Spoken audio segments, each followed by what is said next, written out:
why he crashed and how he crashed. Same pace as Pol Espargaro right now. Pretty frank assessment. Hasil FP4 MotoGP Austria 2020, Pol Espargaro jadi yang tercepat dengan torehan waktu 1 menit 24,183 detik. Sebagai informasi, MotoGP Austria 2020 diprediksi akan diguyur hujan pada hari Minggu akhir pekan ini. Sementara Valentino Rossi bisa memperbaiki posisi waktunya. Ia menjadi rider tercepat kedua pada latihan bebas keempat dengan torehan waktu 1 menit 24,335 detik.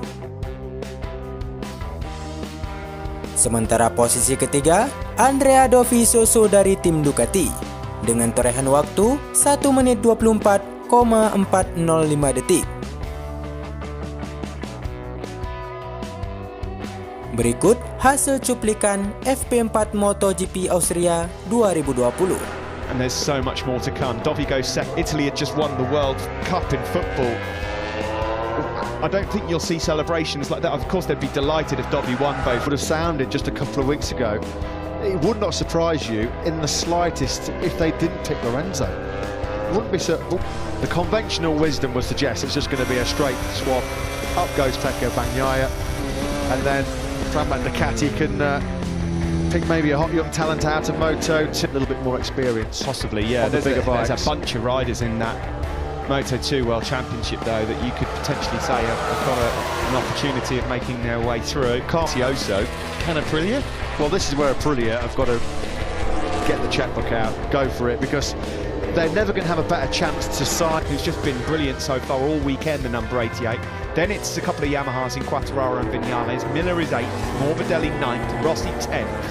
It's not looking like at this stage that he's going to be surprising us with back-to-back victories, but they have to Been a good session this so far for Pol Espargaro. He's a couple of tenths clear of the man who we just saw, Andrea Dovizioso. It's been another excellent day as well for Miguel Oliveira.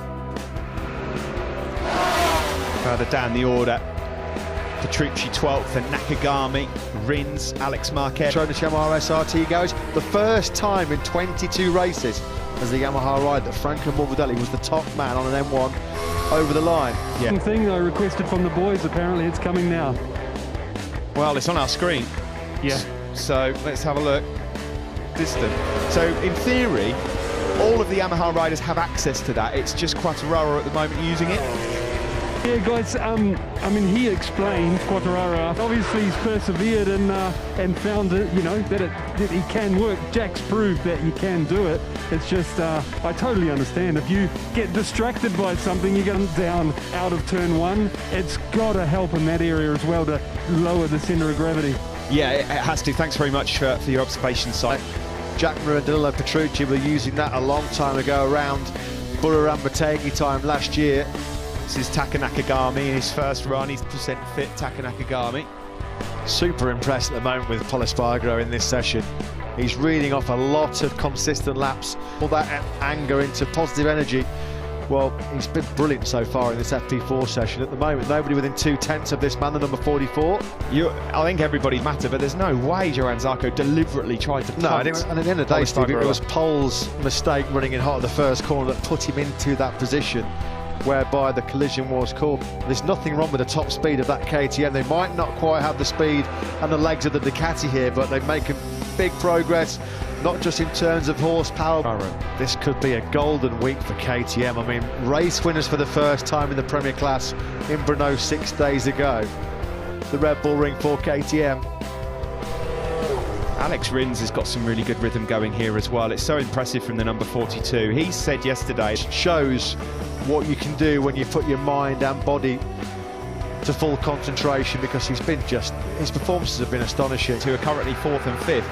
All we were talking about during winter tests were Suzuki's look like the real deal. Unfortunately, the start of the season's just been season continues. And you can see how much progress Suzuki have made with their engine as well. When they first came to the Red Bull Ring, 2016, 2017 and 2018, they were getting, and there's a lot of hard braking zones, long braking zones here as well at the Red Bull Ring where they can really capitalise. And of course the bike does turn exceptionally well too. So set the fastest first two sectors, sectors 1 and 2. Pol Espargaro is owning at the moment.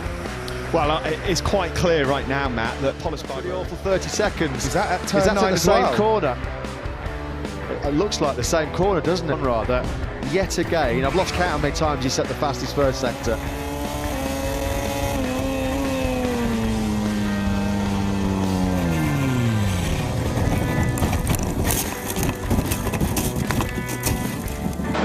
The favourites. Yes, you are correct. Okay, the favorites, I think it will be medium front, a softer Drop like at Brno or much more stable here? No, here will be much more stable. In Brno, the problem was the tarmac with a very low grip here, so it's very consistent. Maybe he should have slowed down. Yeah, maybe, but you go tell the rider to slow down. Tino Rossi and Jack Miller were expecting. In fact, they're both out on circuit together. This is a good lap actually from Rossi. He's just tracking Miller. He's got a brand new rear Michelin. Close eye on him. Let's get him across the line. Valentino Rossi is going to lift himself up into second place then. Don't expect mountains here in Styria to be moved by Cal this weekend with those injuries. First time since Honda returned pace in turn. Understand why he crashed and how he crashed. In this upcoming Q2 session, Valentino Rossi's going well in the first two sectors as well. He's only 300s down. Valentino Rossi, that third sector, which is costing him the chance of being on the same pace as Pol Espargaro right now. And yeah, a pretty frank assessment of this league. You've got Got Matt done as well, because his tweet is fantastic. Whatever Dovi asked for from Ducati, it wasn't because he's a flash bloke who wants a lakeside house, ridiculous car or insane watch. The fella loves a car. Q2, Simon. Just to let you know, look, there's a bit of a queue. I've come back to the garage, and because of all the people who want to talk to him, it's going to...